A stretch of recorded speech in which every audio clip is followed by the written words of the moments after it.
എല്ലാവർക്കും നമസ്കാരം. Obsessive compulsive ഡിസോർഡറിലെ ഏറ്റവും പ്രധാനപ്പെട്ട ഘടകമാണ് ഒബ്സസീവ് തോട്ട്സ്. മൂന്നും പ്രധാനപ്പെട്ട ഘടകമാണ്. ഒബ്സസീവ് തോട്ട്സ് വരുന്നു, അതായത് നമ്മൾ വിചാരിക്കാത്ത നേരത്ത് പെട്ടെന്ന് നമ്മളെ അങ്ങേയറ്റം ഡിസ്റ്റർബ് ചെയ്യുന്ന ചിന്തകൾ. അങ്ങനെ ചെയ്യണം, അതാ ശരിയാണോ, ഇങ്ങനെ ചെയ്യുന്നത് ശരിയാണോ എന്ന തരത്തിലുള്ള ചിന്തകൾ വരുന്നു. ആ ചിന്തകൾ നമുക്ക് വളരെയധികം ആങ്സൈറ്റി ഉണ്ടാക്കുന്നു, സ്ട്രെസ് ഉണ്ടാക്കുന്നു, മാനസിക സമ്മർദ്ദം ഉണ്ടാക്കുന്നു. ആ ആങ്സൈറ്റിയിൽ നിന്നും രക്ഷപ്പെടുവാൻ വേണ്ടി നമ്മൾ ഒരു കമ്പൽസീവ് ബിഹേവിയർ ചെയ്യുന്നു. താൽക്കാലികമായി ആ ആങ്സൈറ്റി ഇല്ലാതാവുന്നു എന്നുണ്ടെങ്കിലും കുറച്ച് നേരം കഴിഞ്ഞ് വീണ്ടും ഈ കമ്പൽസീവ് തോട്ട്സ് വരുന്നു. ഈ സർക്കിൾ കണ്ടിന്യൂ ചെയ്യുന്നു എന്നർത്ഥം. അതായത് ഒബ്സസീവ് തോട്ട്സ് വരുന്നു, അതിനുശേഷം ആങ്സൈറ്റി ഉണ്ടാവുന്നു, കമ്പൽസീവ് ബിഹേവിയർ വരുന്നു, കുറച്ച് നേരത്തേക്ക് സമാധാനം വരുന്നു, പിന്നെയും ഒബ്സസീവ് തോട്ട്സ് വരുന്നു. ഈ ഒരു സർക്കിൾ നമ്മൾ ബ്രേക്ക് ചെയ്യുമ്പോഴാണ് ഒബ്സസീവ് കമ്പൽസീവ് ഡിസോർഡറിൽ നിന്നും നമുക്ക് താൽക്കാലികമായി മോചനം ലഭിക്കുന്നത്. ഒബ്സസീവ് കമ്പൽസീവ് ഡിസോർഡറിൻ്റെ ട്രീറ്റ്മെൻറ്റിനെ കുറിച്ച് ഞാൻ ധാരാളം വീഡിയോസ് ചെയ്തിട്ടുണ്ട്. ഇതെല്ലാം നിങ്ങൾ കാണണം. ദയവ് ചെയ്ത് മനസ്സിലാക്കേണ്ട ഏറ്റവും പ്രധാനപ്പെട്ട കാര്യം, എപ്പോഴും ഞാൻ പറയാറുണ്ട്, ഒബ്സസീവ് കമ്പൽസീവ് ഡിസോർഡർ 3 തരത്തിലാണ്. ഒന്നാമത്തെ തരം, അതിന് കാരണങ്ങൾ എന്ന് പറയുന്നത് 3 പ്രധാനപ്പെട്ട കാരണങ്ങളാണ്. ഒന്ന് ജനറ്റിക്കൽ ഫാക്ടർ, പാരമ്പര്യമായി വരുന്ന obsessive compulsive disorder. 2 biological factor, നമ്മുടെ ബ്രെയിനിലെ, ശരീരത്തിലെ ഹോർമോൺസിൻ്റെ കുറവുകൾ അല്ലെങ്കിൽ ഇംബാലൻസ് കൊണ്ടുണ്ടാവുന്ന ഒബ്സസീവ് കമ്പൽസീവ് ഡിസോർഡർ. മൂന്നാമത് സോഷ്യൽ ഫാക്ടേഴ്സ്, ചെറുപ്പകാലത്തുണ്ടായ പ്രശ്നങ്ങൾ, പിന്നീടുണ്ടാവുന്ന പ്രശ്നങ്ങൾ, നമ്മുടെ എൻവയോൺമെൻറ്റൽ ഫാക്ടേഴ്സുമായി ബന്ധപ്പെട്ട്, ചുറ്റുപാട് നടക്കുന്ന കാര്യങ്ങളുമായി ബന്ധപ്പെട്ട്, നമ്മുടെ ചിന്തകളുമായി ബന്ധപ്പെട്ടുണ്ടാവുന്ന ഒബ്സസീവ് കമ്പൽസീവ് ഡിസോർഡർ. ഈ 3 ആദ്യത്തെ ഒരെണ്ണം, അതായത് ജനറ്റിക്കൽ ഫാക്ടേഴ്സായി വരുന്ന ഒബ്സസീവ് കമ്പൽസീവ് ഡിസോർഡർ മാത്രം, അത് മാറ്റിയെടുക്കുവാൻ ബുദ്ധിമുട്ടാണ്. അതിന് മരുന്ന് തുടർച്ചയായി കഴിക്കേണ്ടി വരും. ഒരു പക്ഷേ ജീവിതാവസാനം വരെ മരുന്ന് കഴിക്കേണ്ടി വന്നു എന്ന് വരാം. അത് കണ്ടെത്തണം, അത് ജനറ്റിക്കൽ ഫാക്ടറാണോ എന്ന് കണ്ടെത്തണം. രണ്ടാമതും മൂന്നാമതും, അതായത് എൻവയോൺമെൻറ്റൽ ഫാക്ടേഴ്സ് കൊണ്ടുണ്ടാവുന്ന OCD ആണെങ്കിലും ബയോളജിക്കൽ ഫാക്ടേഴ്സ് കൊണ്ടുണ്ടാവുന്ന OCD ആണെങ്കിലും നമുക്ക് പതിയെ പതിയെ മാറ്റിയെടുക്കാം. സാധാരണഗതിയിൽ ഒബ്സസീവ് കമ്പൽസീവ് ഡിസോർഡറിന് തെറാപ്പി മാത്രമായി പൊതുവെ വർക്ക് ചെയ്യാറില്ല. പക്ഷേ ആദ്യം നമ്മൾ മനസ്സിലാക്കേണ്ടത്, അത്രയധികം ഡീപ്പാണോ നമ്മുടെ ഒബ്സസീവ് കമ്പൽസീവ് ഡിസോർഡർ എന്നുള്ളതാണ്. പലർക്കും സംശയമാണ്. ഞാൻ പല കാര്യങ്ങളും റിപ്പീറ്റ് ചെയ്യുന്നു, അതുകൊണ്ട് എനിക്ക് OCD ആണോ എന്ന് ചോദിക്കും. അങ്ങനെ എല്ലാ കാര്യങ്ങളും ഇങ്ങനെ ചെറിയ ചെറിയ സംശയങ്ങൾ റിപ്പീറ്റ് ചെയ്യുന്നു, ചെറിയ ചെറിയ കാര്യങ്ങൾ നമ്മൾ വീണ്ടും വീണ്ടും ചിന്തിക്കുന്നു, റിപ്പീറ്റ് ചെയ്യുന്നു എന്നുള്ളത് കൊണ്ട് അത് OCD ആവണമെന്നില്ല. OCDക്ക് കൃത്യമായ ടെസ്റ്റുകളുണ്ട്. OCD സംബന്ധമായ OCD എങ്ങനെ ഡിറ്റർമൈൻ ചെയ്യും, ഡയഗ്നോസിസ് ചെയ്യും എന്നുള്ളത് കൃത്യമായ ടെസ്റ്റുകളുണ്ട്. അത് സാധാരണഗതിയിൽ ക്ലിനിക്കൽ സൈക്കോളജിസ്റ്റോ ചെയ്യുന്നതാണ്. അങ്ങനെയുള്ള ടെസ്റ്റുകൾ ചെയ്തതിന് ശേഷം ആണ് നമ്മളത് OCD ആണ് എന്ന് മനസ്സിലാക്കേണ്ടതും അതിന് തക്കതായിട്ടുള്ള ട്രീറ്റ്മെൻറ്റ് ചെയ്യേണ്ടത്. അപ്പോൾ പലപ്പോഴും മരുന്ന് കഴിക്കേണ്ടതായി വരും. കാരണം ആ ആങ്സൈറ്റി അത്രത്തോളം ബുദ്ധിമുട്ടുണ്ടാകുമ്പോൾ നമുക്ക് പൊതുവെ തെറാപ്പിസ്റ്റ് പറയുന്ന ടെക്നിക്കുകളൊന്നും ഉപയോഗിക്കാൻ കഴിഞ്ഞു എന്ന് വരില്ല. അപ്പോൾ മരുന്ന് കഴിച്ചുകൊണ്ട് റിലാക്സേഷൻ നല്ല രീതിയിൽ കിട്ടിയതിന് ശേഷം നമുക്ക് ഈ തെറാപ്പി സ്റ്റാർട്ട് ചെയ്യുകയാണെങ്കിൽ നല്ലപോലെ എഫക്റ്റ് ചെയ്യും. പിന്നീട് സ്ലോലി നമുക്ക് ഈ മരുന്ന് കുറച്ച് കൊണ്ടുവരികയും തെറാപ്പിയിലേക്ക് കൂടുതൽ ഫോക്കസ് ചെയ്ത് ഒരു പരിധിവരെ മരുന്ന് നിർത്തിയെടുക്കുവാനും സാധിക്കും.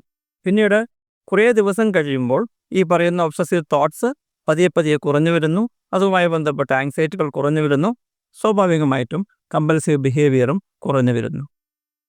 മനസ്സിലാക്കേണ്ട മറ്റൊരു പ്രധാനപ്പെട്ട കാര്യം, സമയം തന്നെ നല്ലൊരു ഹീലറാണ് എന്നുള്ളതാണ്. സമയത്തിന് സമയം കൊടുക്കുക. വല്ലാതെ ഒരുതരം ഇറാഷണലായിട്ട്, അതായത് എനിക്കിപ്പം മാറണം, നാളെ മാറണം, എന്തുകൊണ്ട് മാറുന്നില്ല എന്നുള്ള ചിന്ത, അതൊക്കെ മാനസിക സമ്മർദ്ദം വർദ്ധിപ്പിക്കും. OCDയെക്കുറിച്ച് മനസ്സിലാക്കണം.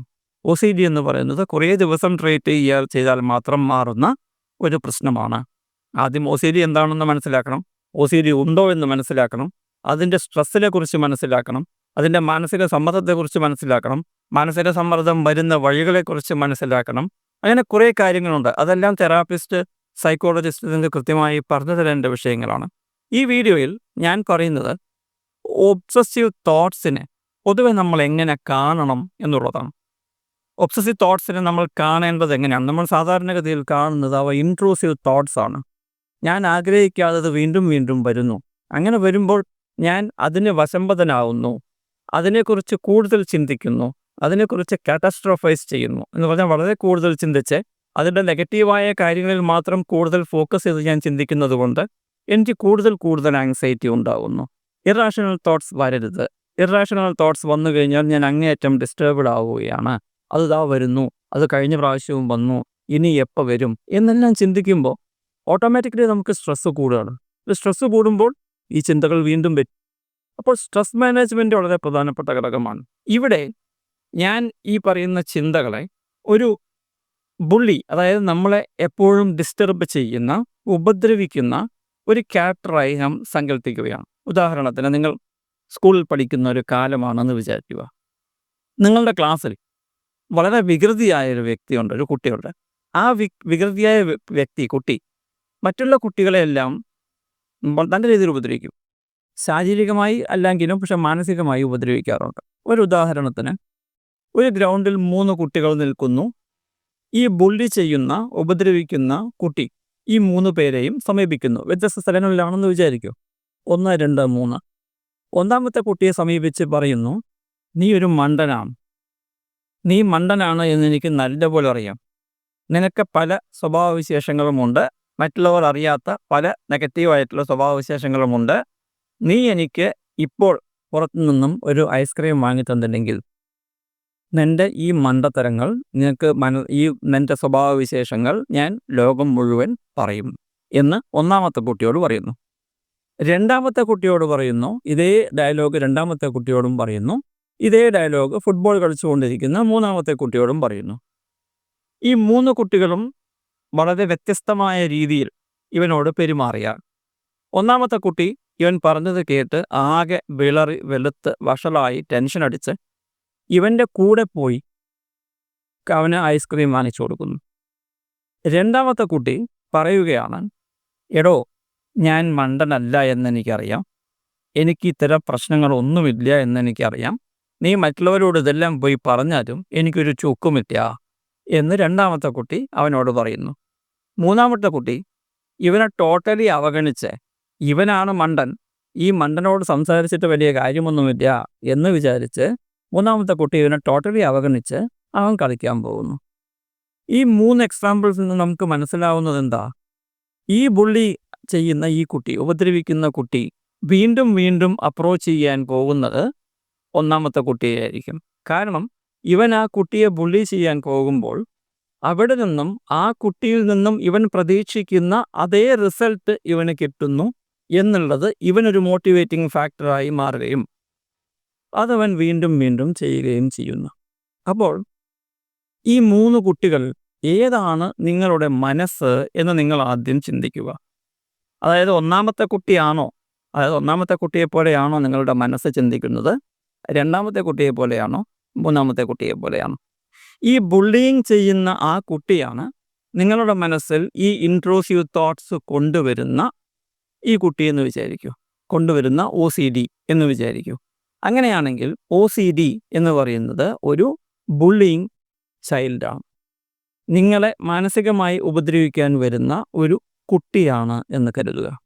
ആ കുട്ടി കൊണ്ടുവരുന്ന ഈ ഇൻട്രൂസീവ് തോട്ട്സിനെ നിങ്ങൾ എങ്ങനെയാണ് കാണേണ്ടത്?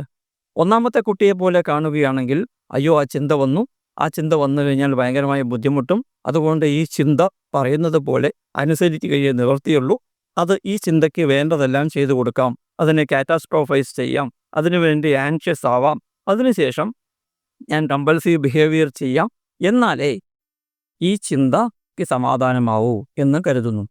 ഇനി രണ്ടാമത്തെ രീതിയിലാണ് നമ്മൾ ചിന്തിക്കുന്നതെന്നുണ്ടെങ്കിലോ, ആ ചിന്ത വന്നു, പക്ഷെ ഞാൻ കൃത്യമായി അതിനെ മനസ്സിലാക്കുകയാണ്, ഈ ചിന്ത ഇറാഷണലാണ്, ഇതൊരു കാരണവശാലും ശരിയല്ല, ഞാനിതിനെക്കുറിച്ച് ഒരുപാട് പഠിച്ചിട്ടുള്ളതാണ്, ഒരുപാട് മനസ്സിലാക്കിയിട്ടുള്ളതാണ്, എനിക്കിതിനെക്കുറിച്ച് നല്ല അറിവുണ്ട്, അതുകൊണ്ട് ഞാൻ ഈ ചിന്തയ്ക്ക്, അതായത് ഈ ബുള്ളി ചെയ്യുന്ന ഈ കുട്ടിക്ക് ഞാൻ വശംവദനാവാൻ പോകുന്നില്ല, നീ പോയി പണി നോക്ക് മോനെ ദിനേശ എന്ന് പറയും. ഇനി മൂന്നാമത്തെ രീതിയിൽ ചിന്തിച്ചാലോ, ഈ വരുന്ന ചിന്തകളെ മൈൻഡേ ചെയ്യുന്നില്ല, പകരം പോയി ഫുട്ബോൾ കളിക്കുന്നു. ഡിസ്ട്രാക്ഷൻ എന്നർത്ഥം.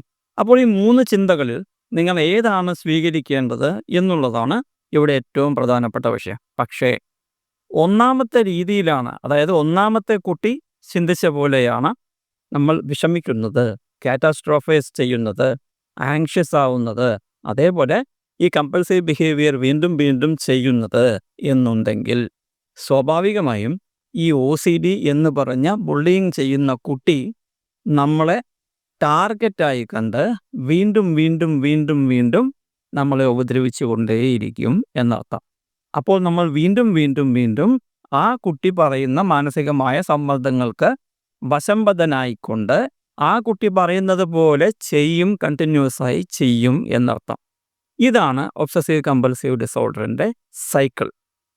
നമ്മൾ ഈ ചിന്തകൾക്ക് വശംവദനായാൽ, ഈ ചിന്തകളെ കാറ്റാസ്ട്രോഫൈസ് ചെയ്താൽ, ഈ ചിന്തകളുടെ കൂടെ നിന്നാൽ, ഈ ചിന്തകൾ വരുമ്പോൾ നമ്മൾ ആൻഷ്യസ് ആയാൽ, ഈ ചിന്തകൾ വരുമ്പോൾ അതിനെക്കുറിച്ച് വളരെ കാറ്റാസ്ട്രോഫൈസ് ചെയ്ത് ചിന്തിച്ചാൽ, ഈ ചിന്തകൾക്ക് അനുസൃതമായി ആങ്സൈറ്റി കുറയ്ക്കാൻ വേണ്ടി വീണ്ടും വീണ്ടും കമ്പൽസീവ് ബിഹേവിയർ ചെയ്തുകൊണ്ടിരുന്നാൽ ഈ OCD നമ്മളെ കൂടുതൽ കൂടുതൽ ബുദ്ധിമുട്ടിക്കും എന്നർത്ഥം.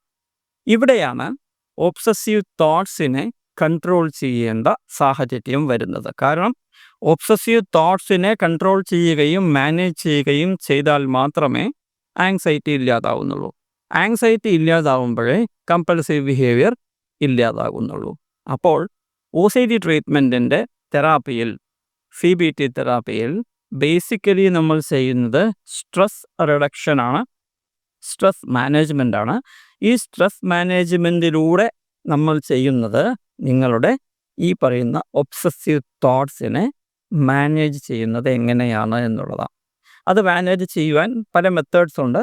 ചില മെത്തേഡുകൾ ഞാൻ മുൻപ് പറഞ്ഞിട്ടുണ്ട്. അതേപോലെയുള്ള മെത്തേഡുകൾ ഇനി ഭാവിയിലും ഞാൻ പറയും. ഈ വീഡിയോ ഈ ബുള്ളിയിങ് എന്ന് പറഞ്ഞ എക്സാമ്പിളിനെ കുറിച്ച് നിങ്ങളെ ബോധവാന്മാരാക്കുവാൻ വേണ്ടി മാത്രമുള്ളതാണ്. ഇത് മനസ്സിലാക്കുക. നിങ്ങളുടെ OCD ട്രീറ്റ്മെൻറ്റ് നല്ല രീതിയിൽ നടക്കും. ഈ ചാനൽ സബ്സ്ക്രൈബ് ചെയ്യുവാനും ഈ വീഡിയോ ലൈക്ക് ചെയ്യുവാനും കമൻറ്റ് ചെയ്യുവാനും മറക്കരുത്.